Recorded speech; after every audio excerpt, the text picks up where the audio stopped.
What are numbers anyway?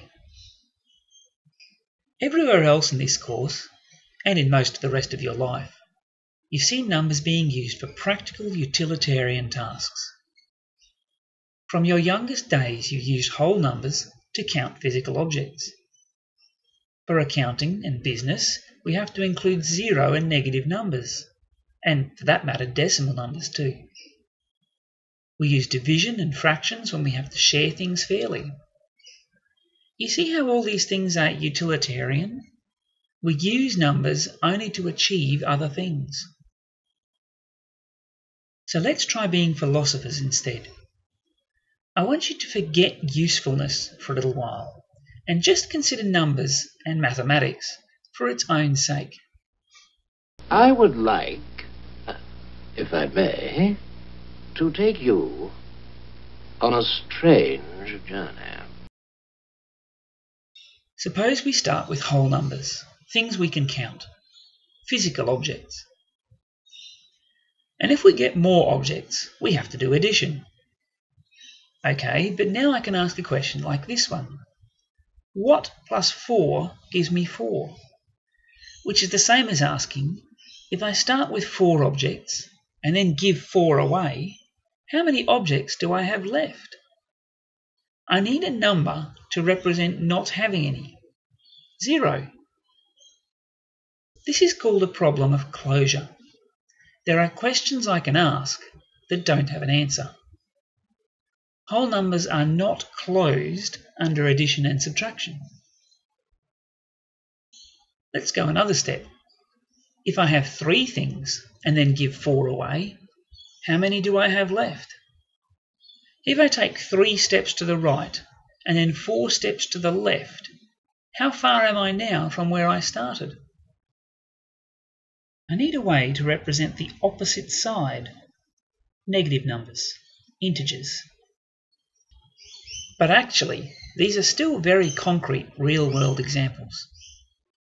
What I really want is to forget the real world for a moment and just look at this as an abstract problem. There are questions I can ask with whole numbers, equations I can write using only whole numbers that cannot be solved with whole numbers. 4 minus 4 has no whole number solution. I need 0. 3 minus 4 has no whole number solution.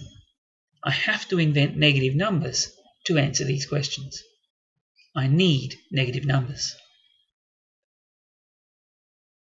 Okay, but there are still some questions I can't answer, even using integers.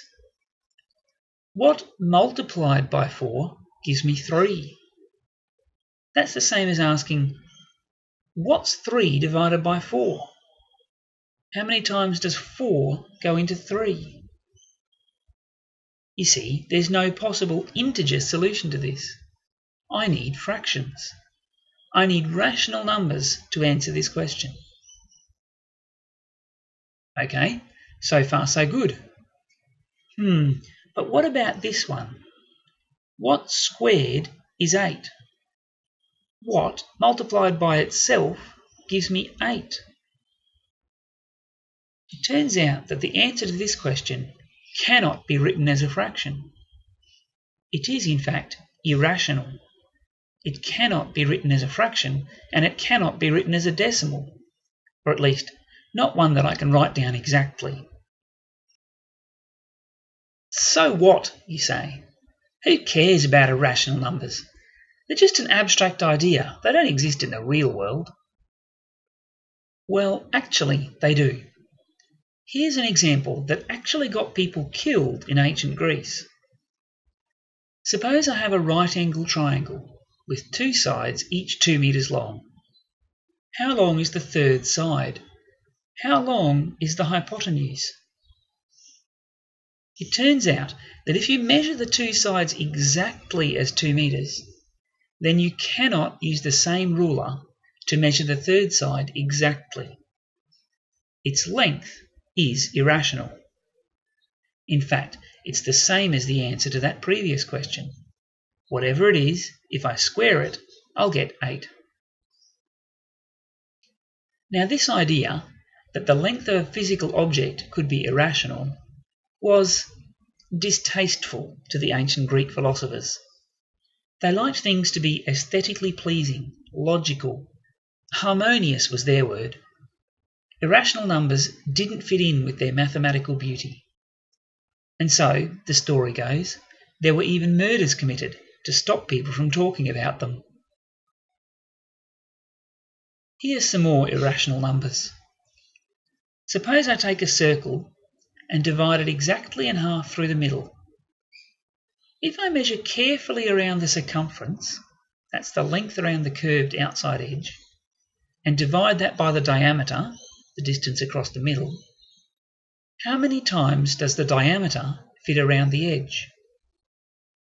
It turns out that's an irrational number. We call it pi.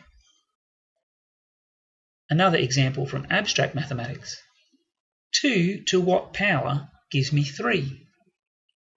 2 to the power of 1 is 2, and 2 to the power of 2 is 4. So how do I get 3? You have probably also encountered irrational numbers through the golden ratio, which you may have studied by looking at plants like cacti or sunflowers, or maybe by counting tree branches as you go up the trunk.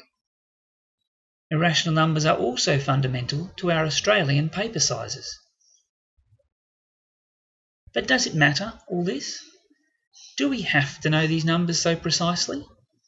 Can't we just approximate? Well, yes, of course we can. But remember, I want you to think about this completely abstractly for now. Enjoy mathematics for its own sake, instead of rushing to find concrete utilitarian solutions. Remember we had this question, what squared is 8?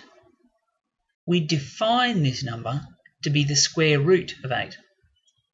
It's the number which, when squared, gives me 8. And similarly for other powers, the fifth root of 8 is the number which, when raised to the fifth power, gives me 8. From here, then, we can also give a meaning to fractional powers. Start with 8 to the power of 4. Divide the power in half each step. 8 to the power of a half means whatever I have to raise to the power of 2 to get 8. That's now the square root of 8. And so on.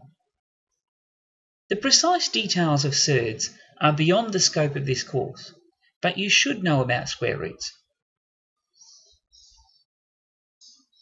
But now I have another interesting question. Something squared is 4. Well, that's 2. The square root of 4 is 2. But what squared will give me negative 4?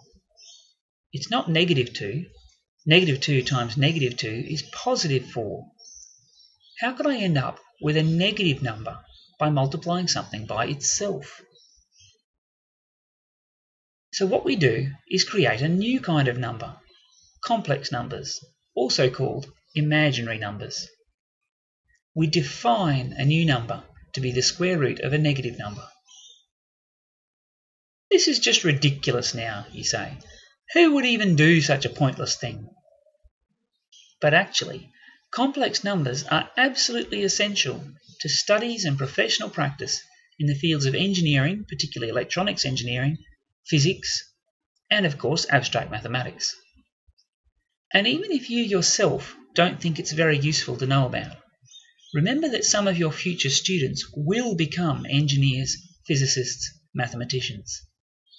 They will need to understand these concepts. So that's why I'm telling you about them, so that you have some idea of where they might be heading and can help them to become enthusiastic about thinking abstractly and mathematically. So are we done yet? Have we got to the bottom of the rabbit hole? Well, almost. It turns out that complex numbers are closed under all the usual operations. Every equation involving complex numbers has a complex number solution. Well, almost every equation. There's still the question of what to do with 0 to the power of 0. And there's also a question about division by 0. how many times does 0 go into 4? Indeed, how many times does 0 go into 0? There are many valid logical answers to these questions. So mathematicians respond as they usually do, by calling them undefined, until someone comes up with a better definition. Perhaps one of your students will one day invent some new mathematics to help us with these or some other difficult questions.